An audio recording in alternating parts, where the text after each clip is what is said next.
La riforma dell'Ater potrà subire qualche correttivo, ma la sostanza non è destinata a cambiare.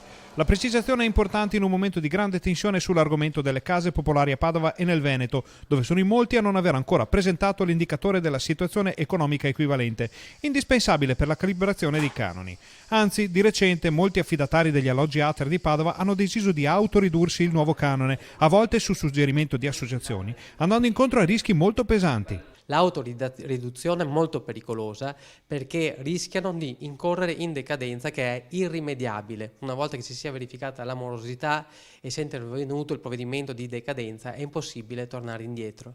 Anche perché l'Ater di Padova ha già ribadito più volte di non avere né intenzione e neppure il mandato per mettere su una strada neanche uno degli inquilini del pur corposo patrimonio immobiliare. Solo le persone gravemente colpevoli, ma per altre ragioni come accadeva in passato, si procede con provvedimenti più gravi, quelli di sfratto e di decadenza. Ad oggi, in applicazione della nuova legge, nessuno verrà mandato via di casa.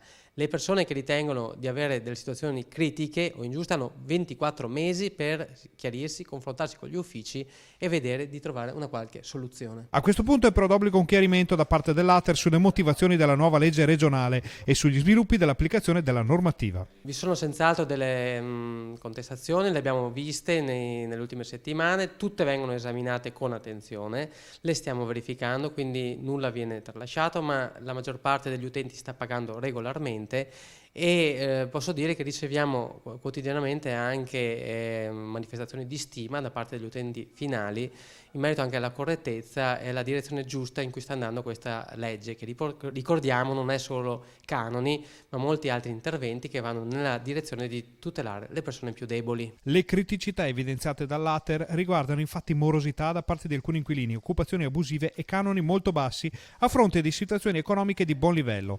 Chi ha un ISEE inferiore ai 6.000 euro paga 75 euro in media al mese. Chi galleggia fra i 6.000 e i 20.000 ne paga 192. Solo 921 su 7.000 affidatari hanno un ISEE superiore ai 20.000 euro, che li inserisce nelle liste di chi non avrebbe diritto alla casa Ater.